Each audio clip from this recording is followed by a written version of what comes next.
Welcome to the Confessions of a Group X Instructor podcast. For group exercise junkies and enthusiastic classgoers, we'll explore and uncover authentic, thought-provoking, and heartwarming industry education and inspiration from entertaining, badass fitness pros. And now your host, creator of Warrior Rhythm, Warrior Strength, Warrior Combat, Warrior Revolution, and Warrior Kids Group fitness brands, Ellen DeWord. Here we grow. Oh my goodness, people. We have one of my all-time favorite human beings on the planet on this podcast. Yes, Dane, hello. Ellen, we were just talking about it before we got started. This has been a long time coming. If we're talking about like, oh no, you're beautiful.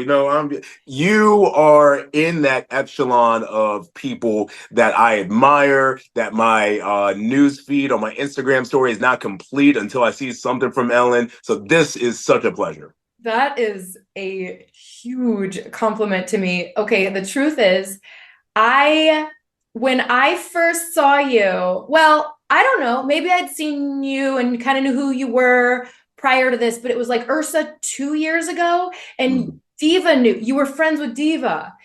And she was talking to you, and I had like FOMO, and I had like a little bit of like, I was a little starstruck, like, and then finally she introduced us, and then you were as down to earth and humble as they come.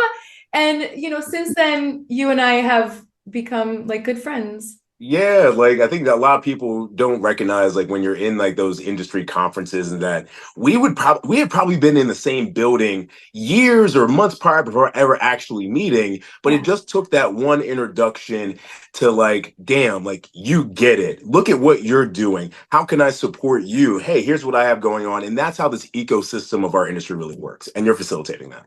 It's so true. Thank you. Thank you. And so, okay, by way of introduction, I want to say that you really are your family. Okay.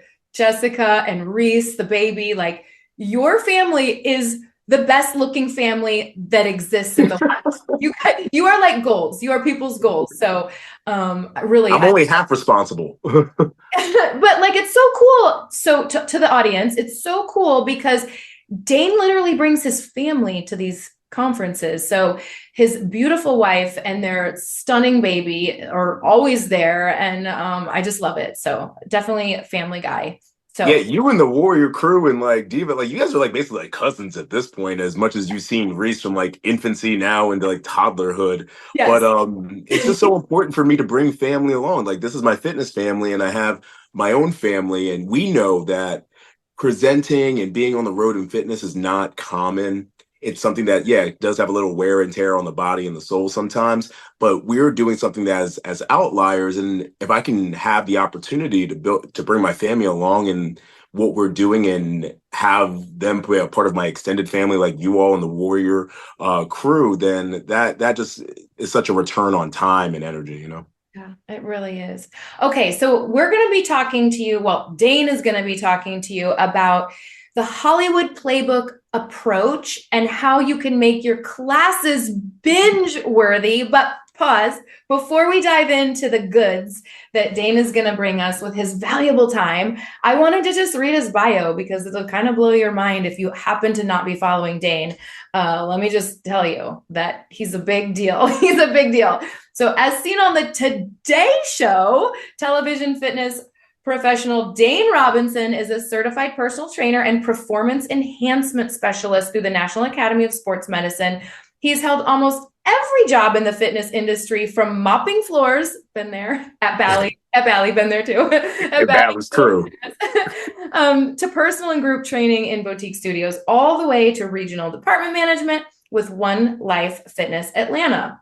Today, Dane impacts hundreds of people in private and group training classes in Atlanta, Georgia, and thousands of people across the country as a TV fitness coach on NBC, QVC, and platforms such as Daily Burn and Total Gym TV. So I can't wait to hear about, like, that is like the most robust bio, like celebrity status, your face of TV. So you're so good at presenting. You're so good at speaking. You have such a gift for being on camera. And so how did you get these gigs? So before you give us like the goods on the binge-worthy classes, and the Hollywood Playbook approach. First, how did you become such a like superstar in our industry? Like, where did you start and how did you get these opportunities? I think it starts like with humble beginnings, right? Mopping floors, making strawberry classic, protein shakes, and selling lifetime memberships to people that and canceling a lot of lifetime membership deals over at Bally's. But it's all those humble beginnings of I wanted to get into the industry, and as Drake famously said, you started from the bottom. You start from the bottom. And as I worked my way through, I think the big pivot point, Ellen, was in 2019. I'm regionally managing small group training for, Onelife Fitness. I'm creating the boutique segment in the big box gym, cushy salary, PTO, 401k. Wasn't happy. Wasn't happy. Didn't have great leadership around me, like, in the trench. And at some point, I knew I wanted to do something bigger in our industry and have bigger impact. So I left that job. Mm. Things got harder before they got easier. I still remember that year I was coaching, fitness sessions for Lululemon, and my car got stolen out of my driveway. I was presenting in New York City, but I had just quit my job, so I was technically unemployed. So all these combinations of like what got me to this point was just a simple fact of just betting on myself, understanding the realization of life that things tend to get worse before they get better. And can you endure? It's like a plank, can you endure 45 seconds to get through those last 15? And ultimately, it was just betting on myself and then seeing those opportunities and like stacking those opportunities on one another, never staying comfortable. I am what you would call shoot, it's off the top of my head. I read it in a book, one of my favorite books, and I can't remember right now what it's productive paranoia. Like I operate off productive paranoia. The sky isn't falling, but we know in fitness, especially if you're a fitnesspreneur, you don't keep that funnel full, like it will dry up quick. So all that to say, Ellen, is that I started from the bottom. At some point, I made a pivot and realized that, my happiness was worth about 72K a year. And I was going to leave that and I was going to struggle for a little bit, but ultimately find one opportunity. If I can do it once, I can do it again. If I can do it twice, I could probably do it a third time. And at some point, you find yourself, on camera with NBC and talking with Ellen on her podcast. That is, oh my goodness. Well, this is not about me, but I resonate with so much of what you just said, from starting from the bottom, from believing in myself like crazily, to just knowing that if I'm consistent in my work ethic and work hard enough, and that whatever you called it, productive paranoia, like I've heard that before, but that resonates with me too. Like I run anxious, but not in a like bad mental health way, not like anxiety and depression, that kind of sense, but like productivity, like this fear of mediocrity and, fear of not living my life, my one chance to my full potential. And so I have this like drive to work that is, in part driven, fueled by a little fear and anxiety, but it's like healthy, Anyway, but more about you. If I could just like shift back. So 2019 is when you made this huge risky pivot, this huge like chance, and stepped out of this big job and this big 401k and all the bells and whistles to bet on yourself. Were you and Jess married at that time?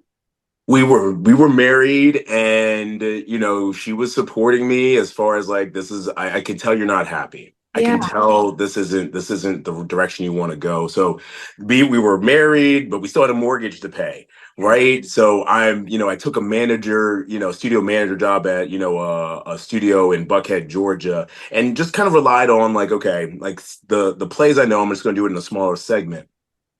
I still wanted to present, so I'm still working through this, but I'm not nearly earning the same amount of income that I was as a regional manager.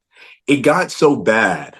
And you have to get to these points. It got so bad to the point, and this was another pivot point where I was like, I got to take big, deep action. And I remember clearly, and I'm going to gag when I say these words, is I was talking to one of my colleagues at the time, and she was making the schedule, and I had just shifted out as manager and I was going to do some front desk work and get back on the mic and coaching group classes. But I remember telling her, hey, I need the hours.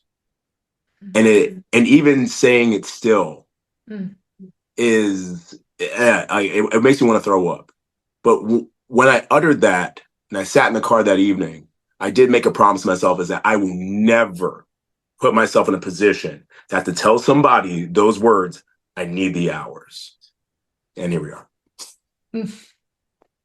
It's really beautiful. It's really powerful. Man, I hate saying that. It's a great story, it really is, but damn, like I want to vomit every time. Necessary to get to that, like almost like an addict needs to hit rock bottom to like almost like that moment having to gag over those words was part of the pivot. So, important layer. And, from there, I got, luck, was it, success is when luck meets opportunity. Yes. So I was looking at, different opportunities and I saw, a casting call for Daily Burn, and I didn't have the money to travel up in New York City because they thought I was in New York City. I was in Atlanta. And this is on a Tuesday. I get an email saying, hey, we'd love for you to come audition. And we know how flights work. You're trying to book a flight 4 days before departure. It's expensive. And I called Jessica. I told her about the opportunity. She said, we'll make it work. I got to, Soho in New York City on a Friday evening. They were ready to go out and, close up for the day. And I just had to just really tap into presentation, energy, articulation, cueing. How can I make them really feel that I'm a bigger presence than what I am physically? And as soon as I uttered the words, hey, we're back and better than ever. My name is Dane Robinson, and this is your 3-minute, 3 core exercise. And I saw that one head pop out of the office and kind of squint and then said, that's good. Do it again. Okay. Can you do it like this? And that was, again, all these little micro moments that lead me to being here with you. Yeah. It's applying. It's betting on yourself when you maybe don't have the chips in order to do so. Yeah. But when your opportunity is there, man, you better swing for the fences because you never know. It might end up on Confessions of a Group Fitness Instructor right here. Oh my gosh, this is already so good. You've already dropped so many amazing bombs and we haven't even gotten into like the topic today, but it's so inspiring and it's so true. There is opportunity. And when we believe in ourselves, work hard, take some risks. And like you said, it's luck, like a little bit of luck, but it's really, we were ready. We were ready for those opportunities because of our hard work and preparation. So the Daily Burn thing, you just knew when they whipped their head around and like, they're like, I got it. I knew there was something there, yeah. Right? Because I come in rolling in with my bags. They're like, oh, are you heading to LaGuardia? I'm like, I just came from LaGuardia. And then, they're like, okay, stand over here. And I don't feel like I'm embellishing because it's like 4 p.m. on a Friday. They were ready to go. Like they're ready to go to happy hour, get the day done. And I know I only had a small amount of time to really get their attention for the producers at that time. And I would say probably about an hour after I left the studio, I got a phone call. I screamed like a 16-year-old girl and I got myself together and said, this is Dane. And, they said, hey, this is for an app that we're developing, but we have a recurring show that we think you'd be perfect for. Can you stick around? I'm like, I would love to talk about this, but actually I got to go home in less than 24 hours.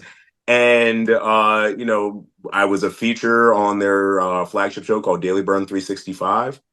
Did that for several years. And that just manifested a lot more of honing my craft on camera, talking to camera 1 and camera 2, all that kind of stuff. And bringing that Hollywood approach to what I was doing in person and understanding that there's actually a formula method to it.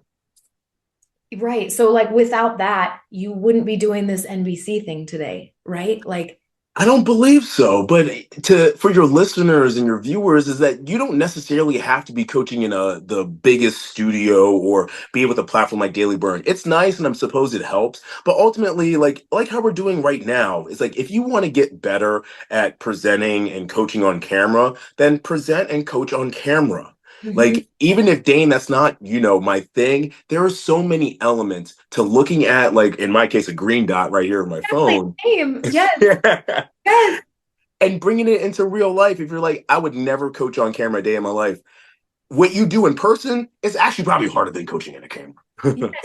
No, that's right. No, it's true. And like I also aspire, like we both do public speaking and we present on stages at conferences and stuff. So it is different than teaching in your quote unquote like normal class at a gym. But I practice and hone those skills in my class at my gym. Like the whole like presenter energy, the whole like all of that I practice. And like this, yes, like we're looking at the little green dot on our computers right now so that if you watch the replay on YouTube, it looks like we're looking at you. Like Yes. that is a skill, that is a thing. Whereas like the normal tendency is to look at yourself while you're talking or to look Mhm. at the person or for me to like look at Dane. And it changes the connectedness to the camera. So yeah, it's fun. So did you always know before you applied for the Daily Burn opportunity, did you know you were like inclined and to do public speaking and to be in front of a camera, or was that your first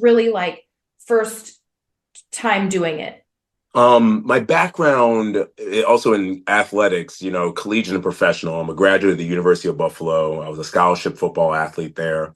I played a little professional in the Arena Football League, but I think at that point in time back then, Facebook would just became a thing, and they give you a lot of media training as a freshman and as a sophomore. And as my play kind of matched, I would say, my articulation style, I got more media opportunities to, talk about the opponent or talk about what happened after the game. And that I knew prepped me for being able to handle things like when there's a microphone in front of your face, when there is a camera looking directly at you. So there was always a foundation there. I just didn't quite know how to apply it from a fitness standpoint, but you have to fail forward. Like, you just have to be like, done is better than perfect. I'm just going to go out onto the field, if I'm putting it in football sense, go out into the field and just swing. Just swing for a second. Like, I'm just gonna put my hand in the dirt and let's go for it. But you have to bank on the things that are your intangibles. Ellen has such a unique way to connect with fitness instructors, with people that seek her guidance in their health and wellness journey. It's just innate in you.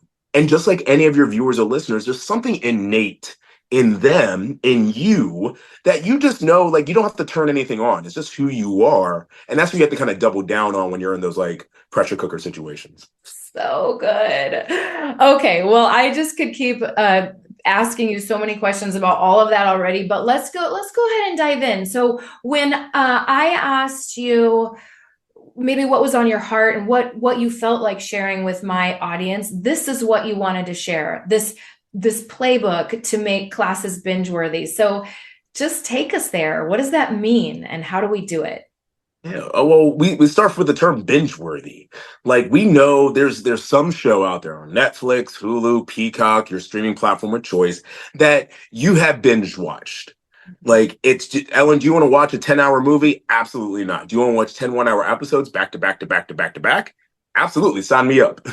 It's true. But it's kind of like, why does that happen?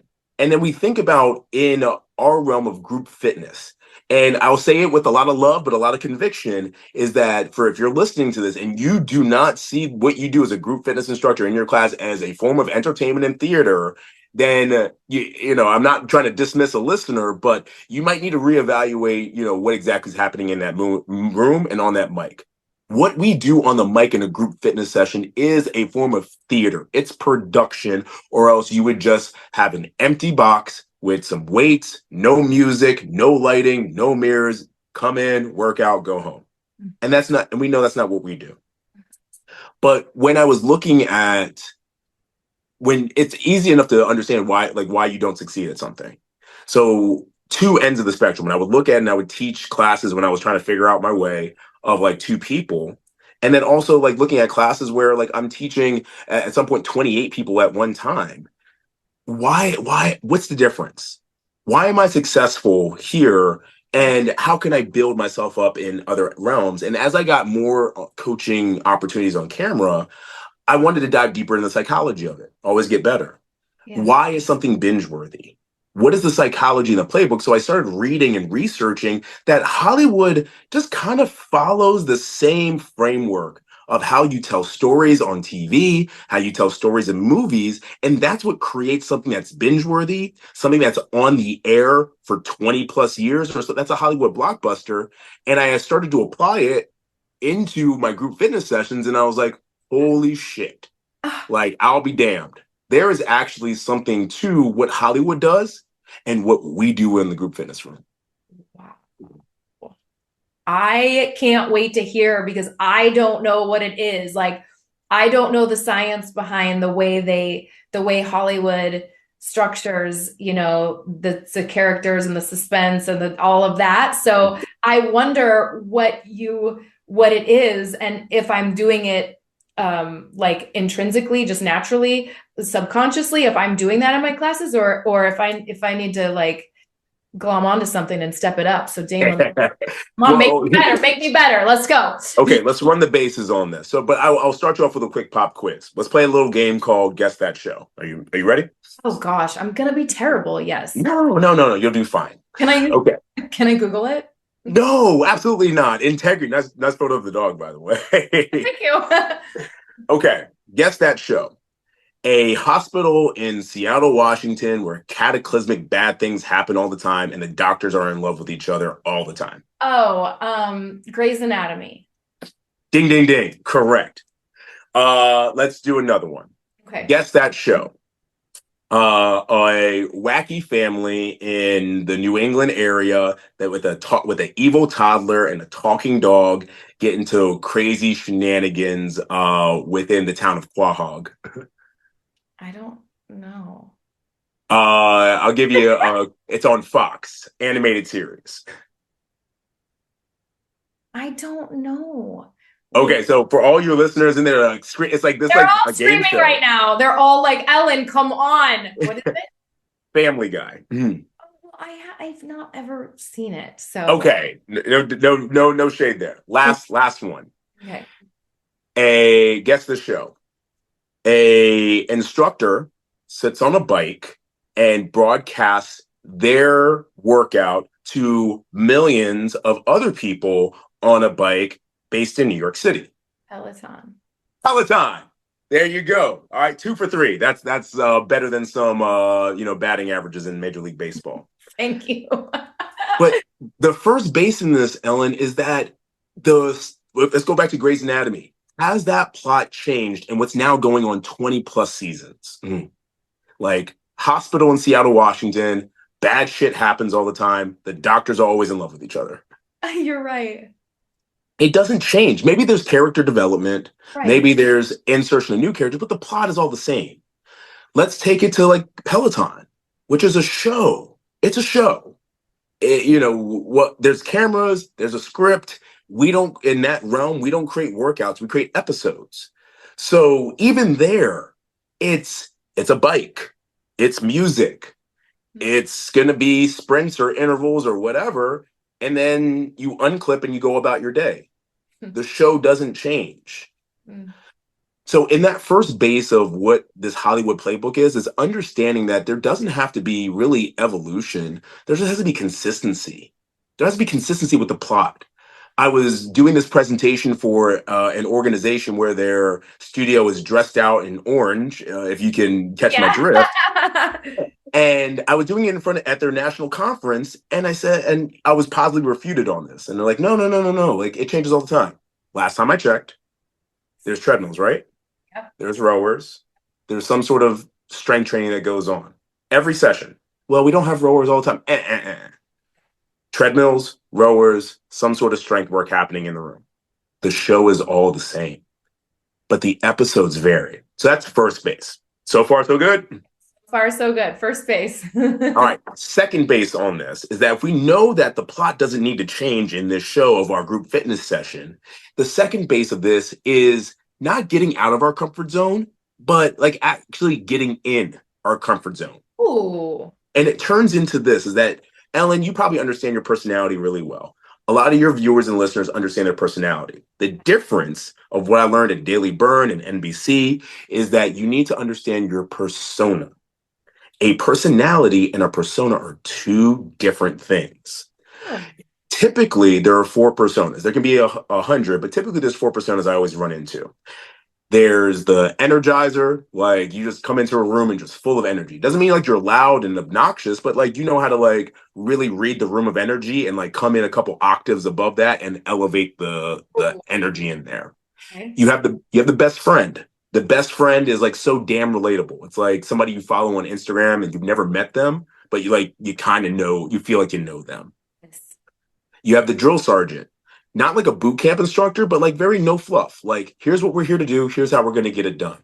There's nothing wrong with that. People enjoy just tell me what to do. I don't need all the theatrics. It doesn't mean that the drill sergeant doesn't understand, like this is entertainment, so to speak. But like that drill sergeant is just like, here's what we're going to do. We have this much amount of time to get this much done. So let's get to it. The last persona is going to be the technical buff. They truly believe in the buy-in of like better exercise, better movement, better results, better experience. Better exercise, better results, better movement, better experience. That's their framework because people like doing things right. So they are just the ultimate coaching and cure. For you and your listeners, one of those, and it's there's always going to be one person like, Dane, I'm all of those. And I say it with love and respect. No, you're not. No, you're not. But there's one that's your primary. Dane's primary is energizer. Yeah. It doesn't mean I'm loud cheerleader. It just means that I can read a room and come in a couple octaves above that with my energy. Mm-hmm. But my secondary is drill sergeant. That's my football background. Dane is about a good time, but I'm not here to waste time. Let's do this and let's enjoy that we get to work out, but you're going to either maximize this time or you're going to waste this time. Which one are you going to choose? So it's that fun, but like grounded approach. Okay, you know what I think I am? Or do you want to guess? Because I know. Oh man. I think I want to say your primary might be like best friend because Yes. you're very bubbly. I think it's best friend. And I think people like absolutely think they know me from social and the way I come across. And I can bring big energy, but it's different. Like the way you show up in a room, like that is your primary for sure. I would say that for you too. But I think I'm approachable. If people can see past the scary like tattoo look, I think I'm super approachable. And then I think my secondary is actually technical. So I think you and I are like literally yin and yang. Yeah. And that's how you start to, it's like a volume knob, is that you can really slide into your primary naturally, but because you're the best friend, you get people's emotional buy-in so that when you need to correct them on something, as far as like, let's just say, fixing their squat, adjusting how they're operating on a bike, they're going to be not more apt. They're going to listen to you because they don't want to let their friend down. They trust you. Friend. Yeah, they trust you outside of the fact of your profession, but I feel like I know you. You are connected to me. Hold on, what do I need to fix? Got it. Absolutely, Ellen. Like that's it. And then, they repeat that process, but your primary enables your secondary and your secondary supports your primary. So cool. Okay, so that's the base 2 is the persona. Yes. So just as a recap, so far we have understanding that you don't have to like be innovative. You just have to be consistent. Like be consistent in the plot of your workout. If your workout is on a spin bike, great. Guess what? That plot ain't going to change. If your workout is a combination of dumbbells and treadmills or whatever, great. That plot ain't going to change. The second part is tapping in and understanding what's your primary. Energizer, technical buff, drill sergeant, best friend. What's your secondary? And we treat that like a little slider as we go through the session. Third base is this is like the big crux of it. So if you're listening to this and you're taking notes or whatever, but this is where I want you to really tune in, because this is what I call the Hollywood playbook. This is how they run every episode that's on the air. This is what makes things binge worthy. Are you ready? Right. The steps. There's the opening situation. Like the first 10% of your class or your script is kind of like, what's the opening situation? Like, what are we here to do? Like, if you think about it in, I would say what I do in, any like group fitness class, it's just a introduction of like, hey, here's who I am. Even though you've seen me thousands of times, here's who I am. Here's what we're going to do. Here's what I need you to think about. I'm trying to get their buy-in right away. So it's this opening situation. Just like when you turn on watch your favorite episode or whatever, there has to be like the introduction to like what's happening in this episode. Yes. Like, got it. or the viewer doesn't know where to go. Even though I've watched the show plenty of times, I need to understand what's happening in this episode or what's the issue. Skip intro when you really know the show, and I'm like, no, I want to see the intro again. Yes, agreed. But that's where you get the buy-in. The second piece is the new opportunity, the new situation. This is where Sorry, can I go back to your opening thing? I think also this is an area where we instructors, when we get comfortable and confident that we're good, and we get to have a group of people that are fairly consistent and regular, I think this is an area where we can accidentally become lackadaisical and slip in and just showing up with that big opening intro recap here, managing expectations. Here's what we're here for. Here's what the show's all about. 1,000%. Like let that atrophy. Yeah, that's a great word for it. You let that atrophy. In any fitness production that I'm there, I usually have a minute to like maybe 45 seconds for my consistent opening, which is usually on camera. It's, hey, we're back and better than ever. Here's who I am. I might give a little like teaser of like, here's what today's workout is. It's squats and core. What does that really mean? Or what am I going to ask of you today? I get a little closing as far as I'm just getting them to emotionally say this was a good idea. I'm getting them to subconsciously nod their head with me. And this is talking about whether I'm in camera or in real life, in person, in group. I just need them to like affirm that they're in the right situation with me. And this is how this episode is going to go. Ah, yes. I mean, it seems so basic, but it's very powerful. It's incredibly powerful. If you're listening to this podcast and you've been with Ellen for a little bit, you're not trying to go from bad to good. You're trying to go from good to great. Like that's it. And that threshold is very small to cross. Right. And it's little things like this. Okay. I love that. So the opening, and then you were starting to go into the next. The new opportunity or the new situation. We've established our opening. The viewer understands like this is what's happening in this episode. Now, like that viewer, like we have to like think about like, okay, how are they as the, hero and heroine gonna really now work themselves into what this situation we presented in the beginning of class is. It's no different than when you watch, let's go back to Grey's Anatomy, and there's an earthquake in the center of like Seattle, Washington. There's your opening, like, ooh, this is bad. The new situation is now the characters and the viewer now trying to formulate, okay, how are they going to get over this like cataclysmic thing and get people to the hospital or get the person out from underneath the car. This is just part of the new situation, which is typically, 7-8 minutes into your workout where like they go from listening to really hearing you. What's an example of like, what's an example of this, like in the teaching realm? In the teaching realm, I equate it to time, is that usually in the beginning of your opening, no matter what your persona, just tell them what they need to know. This is hard for like the best friend and the energizer because you want to like give them a whole bunch of motivation. Like, tell me your why. Like, think about your why. Your people at that point, no matter how long they've been with you, I don't know my why. Just tell me what to do.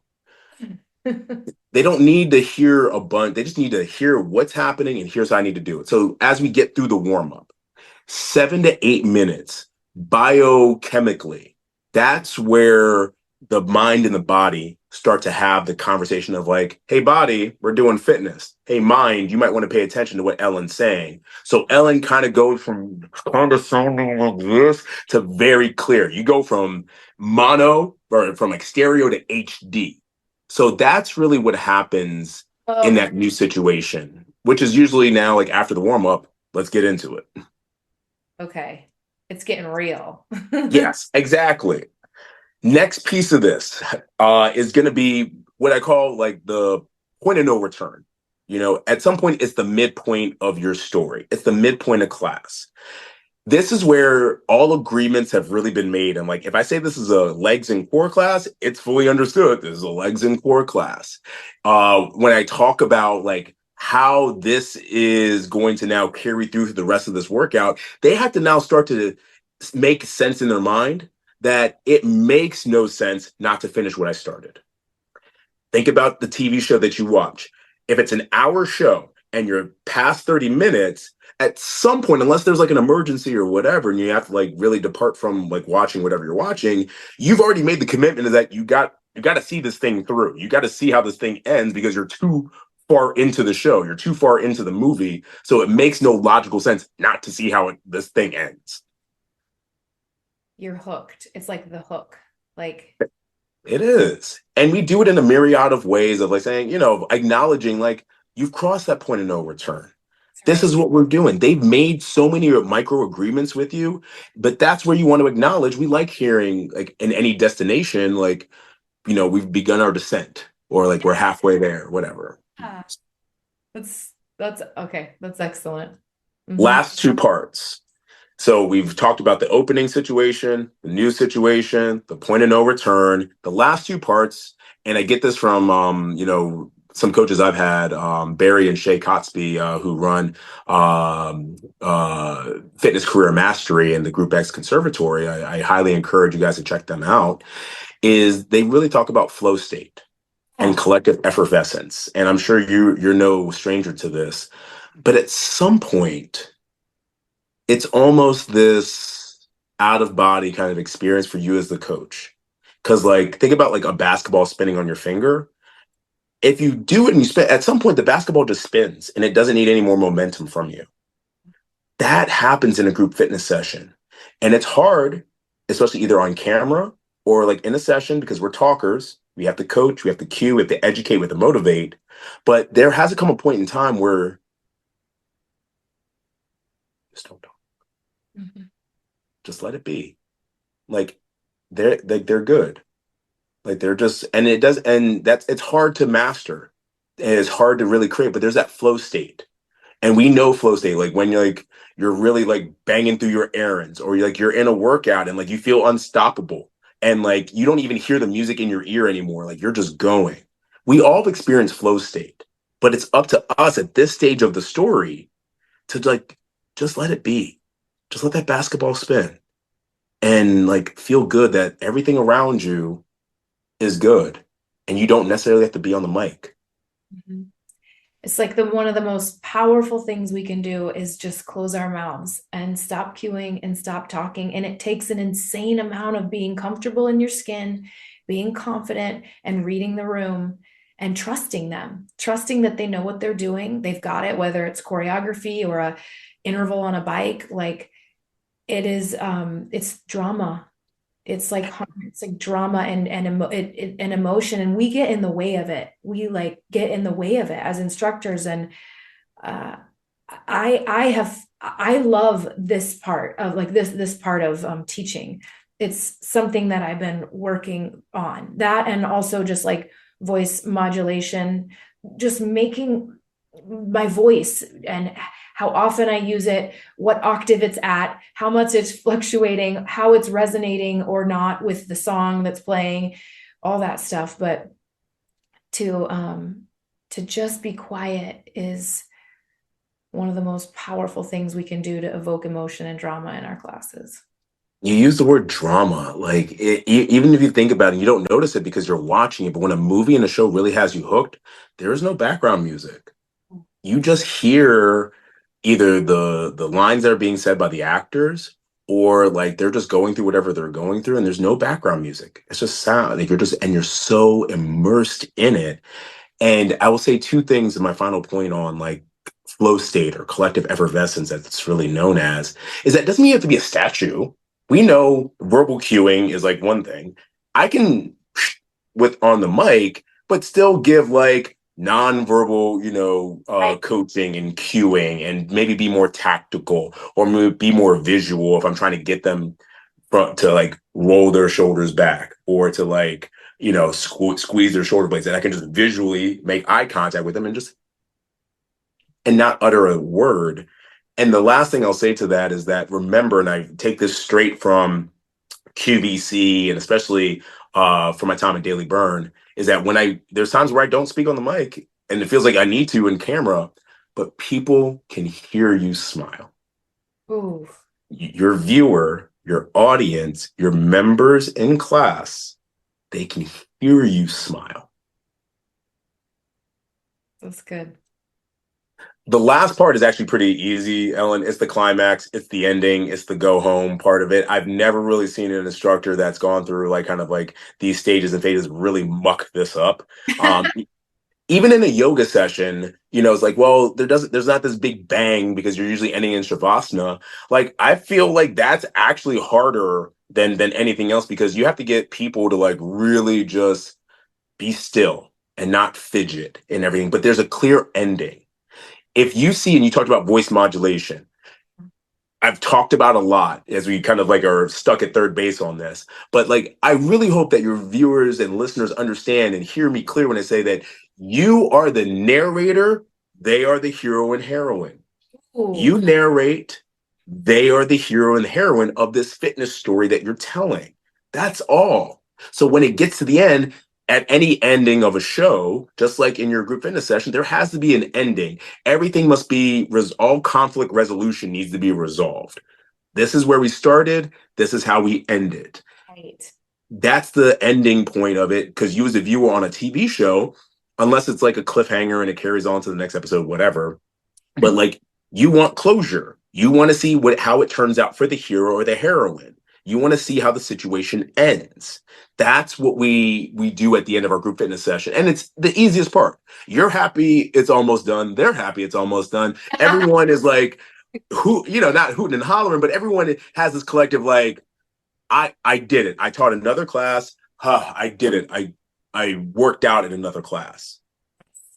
We can check the box. It's complete. We scratched the itch. It's done. That's it. And that's it, really. That's the Hollywood playbook, Ellen. But here's the best part about it is I don't when I coach a group fitness session, when I'm on camera, I'm just running that same playbook over and over and over and over and over again. I don't change the opening situation, the new situation, the point of no return, flow state, climax. Let's do it again. Does it get boring and stale? Absolutely not. Think about your favorite show. It runs the same playbook. They're not saying the episodes don't change. We might do core work one day and squat work the other, and I'm just tossing out examples.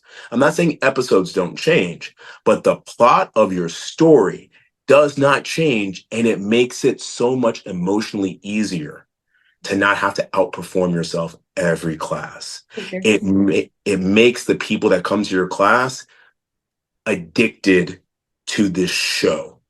It makes the people, the small numbers that you may experience in class, all of a sudden and I'm sure you've experienced this when people say, hey, have you seen this show? Oh my God, you got to watch it.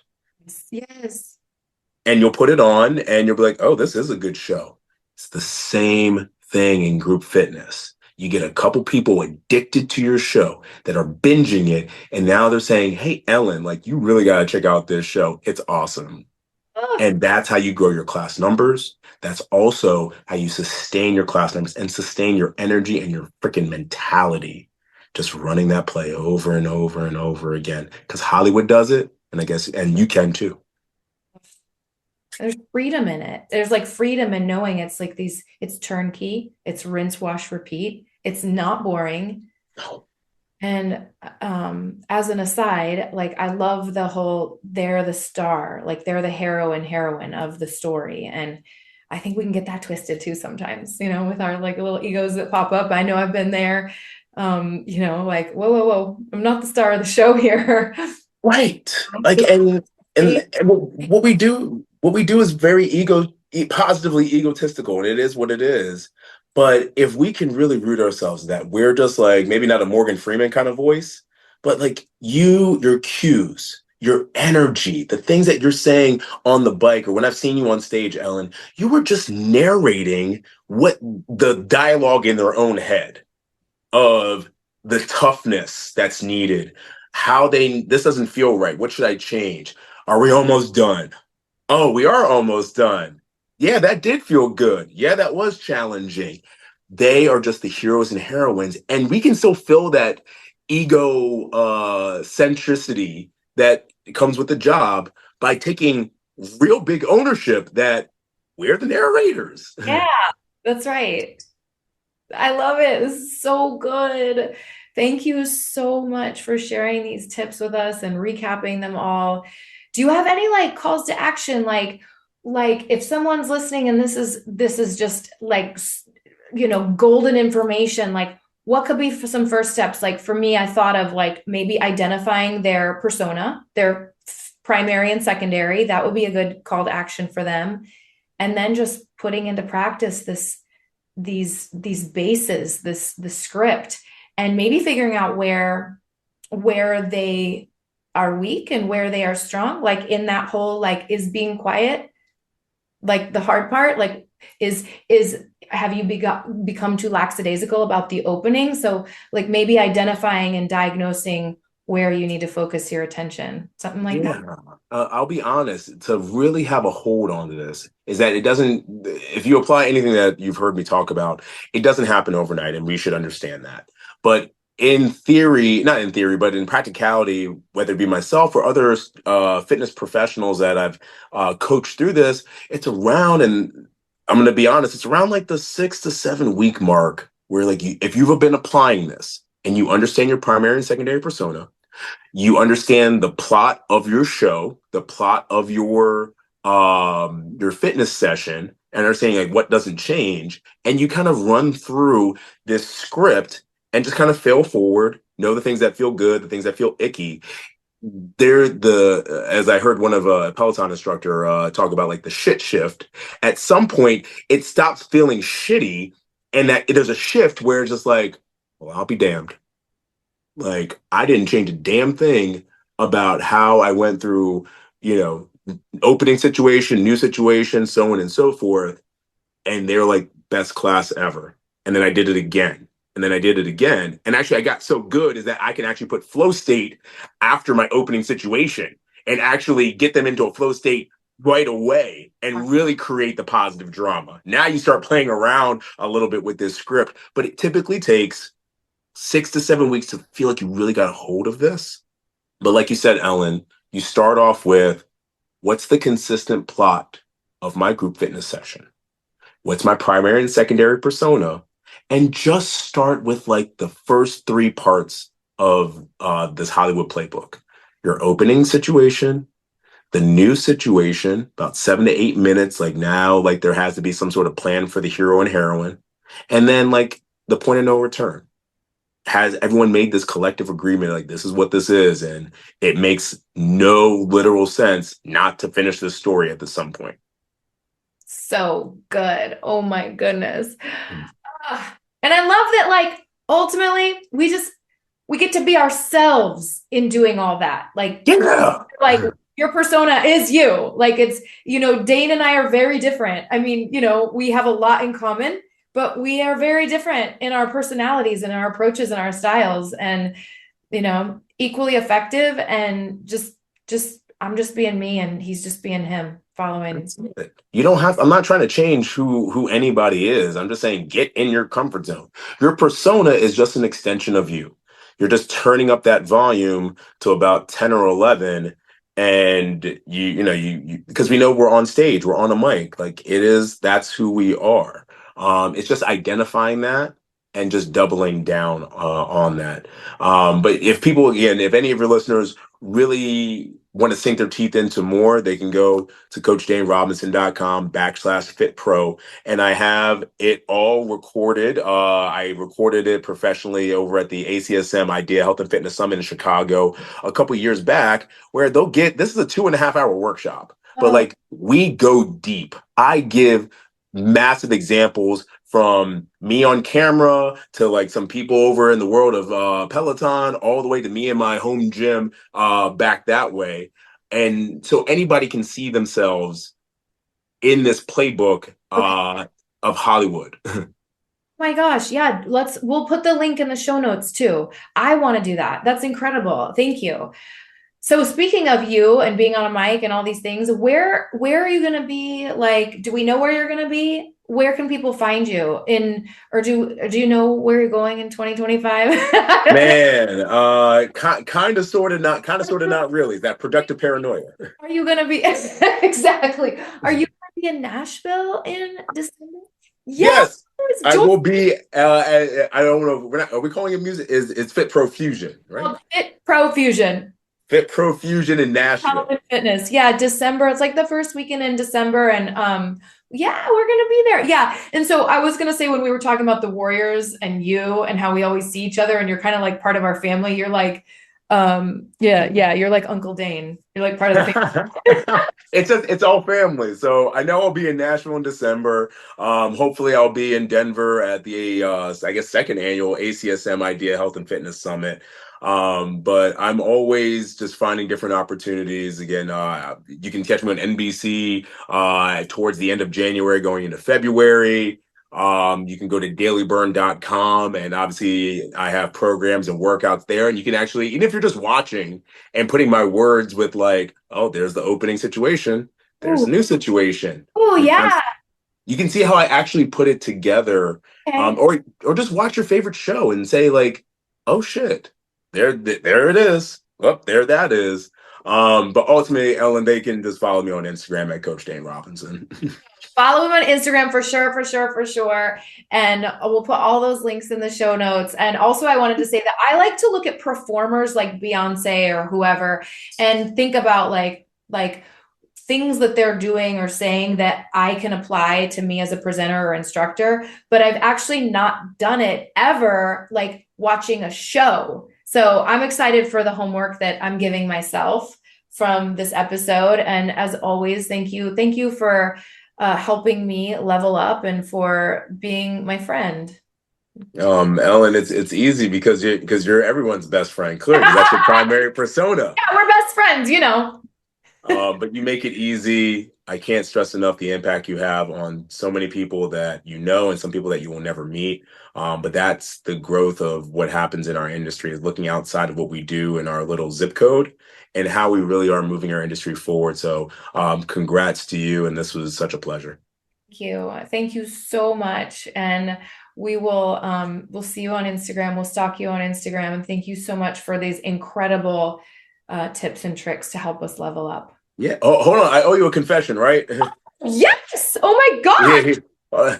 I had to think about it for a while because I was checking out your email and I was like, wait a second, Yep. what's my confession? That's the tie-in to the title of the show. What you got? And I've heard some very interesting confessions. So mine may not be that juicy or interesting, but my confession really is that, and I say it unapologetically, I steal people's shit all the time. All the time. There's a book called Steal Like an Artist, and it just talks about the idea that no idea is original, even dating back to like Michelangelo and Da Vinci and their artwork.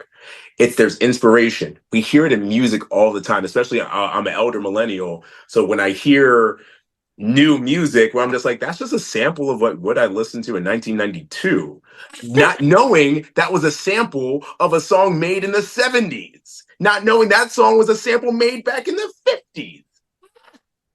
As a fitness professional, whether I'm programming, whether I'm cueing, all everything, I steal people's things all the time and maybe convert them into my own avenue, just like a artist in music that might take a sample and make it their own. It sounds familiar. So I guess my confession is that I steal everybody's stuff all the time, and I'm really proficient in stealing like an artist, which again is a great book everyone should read. That is excellent. And I never would have thought you would say that and and glorify that.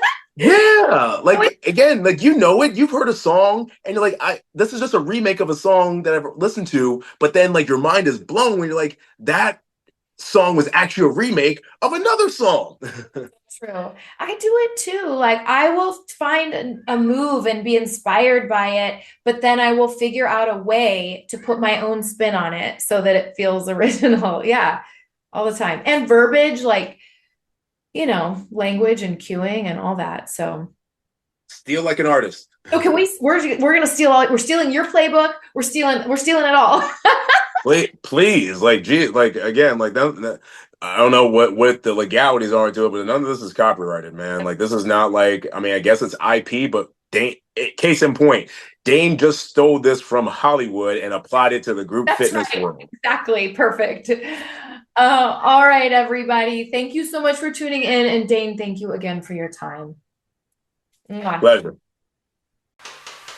Thank you for joining in on the Confessions of a Group X Instructor podcast. If you're interested in becoming a warrior instructor, go to warriorinstructors.com. But if you want more and found this episode amazing, please give us a rating. And with a simple click to subscribe, we'll invite you back to our next episode. So remember, be brave, be bold, be blessed. And above all, listen, learn, love.